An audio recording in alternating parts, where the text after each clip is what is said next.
Hello, everyone. It's Tracy Malone, and I am here today to talk to you about when you are divorcing. Often, if you were, say, the stay-at-home parent, what can happen is a career analysis can be requested from the other side. Now, that said, you can also request one yourself. They are expensive.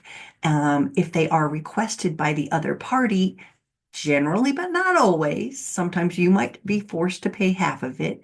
But if they're requesting it, your lawyer should be fighting that they pay for it.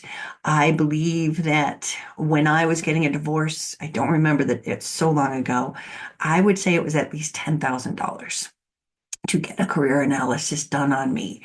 Now, the funny thing was that I had a career before I had my narcissistic husband, right? And so, I was fully aware of what I could make or what I did make prior to marrying him, giving up my career, moving 2,000 miles away. But he wanted to prove that I could make what I made as a software engineer at Priceline.com 10 years before. No training, nothing, you can't be a software engineer unless you are up on coding, and I was not. And so that was not going to be a career path that even I wanted, much less whatever this report was going to have. The person doing it, so I'm going to give you the process. The person doing it basically did an interview over the phone. If we talked twice, I'd be surprised. But they came back with a really lame and stupid thing going, I could be in nursing and I could do this and I could do that. Well, I'm not a nurse. And then I would have to go back to school. And, where are you pulling all this stuff out of your butt to give me as to what I could do, right?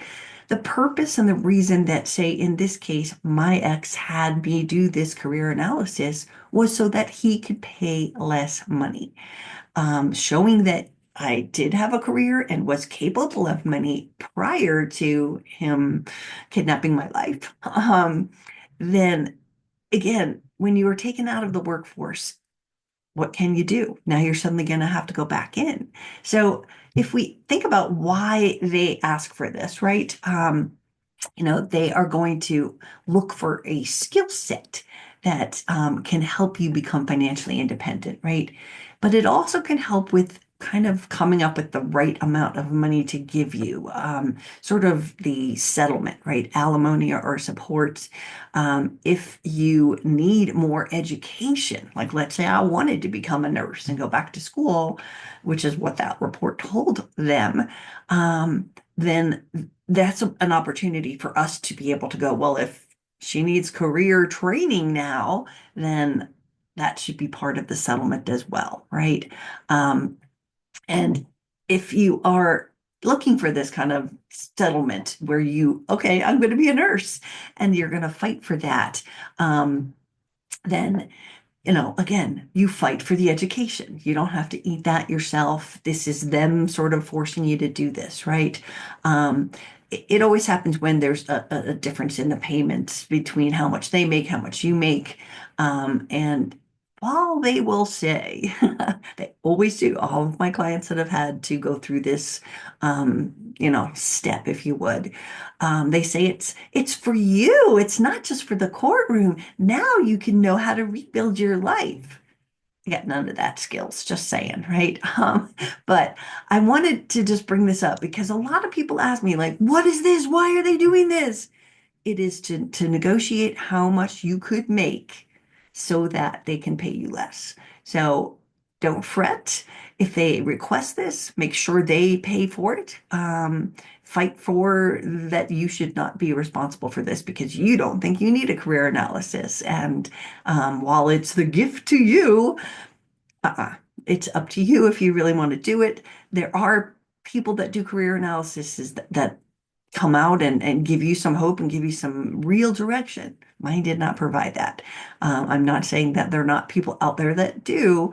I'm just saying I wanted you to understand what this is so that if this comes out of your ex's mouth or soon to be ex, or it comes out of your lawyer's mouth that they requested, to not fear it. It's not the end of the world. Even without a career analysis, this is an important thing. Even without a career analysis, People who have been stay-at-home parents generally get um, a salary impugned on them. What that means is you could make bare minimum $18 an hour working at McDonald's. They will add that up and go, this person can get at least that. Therefore, the need for money from the X is reduced by that minimum wage salary that anybody can go and get a job at whatever rate it is, right? So one way or the other, they're going to figure out how much you can earn. The career analysis is just a more complicated, pain in the neck process. If they're demanding it, try to make them pay. It's not your responsibility unless you really go, ooh, I want that. I want to learn how I can completely switch careers at 55. That sounds like a good idea. All right. So, this is Tracy Malone. I coach people all over the world through divorce, through narcissistic abuse. If you are going through it, I am here. You can find out about my coaching services on my website, narcissistabusesupport.com, as well as buckets and buckets of information. If you are divorcing a narcissist, we've got so many free resources. Check us out. And I will see you again next time. Thank you so much for joining me, and I'll see you soon.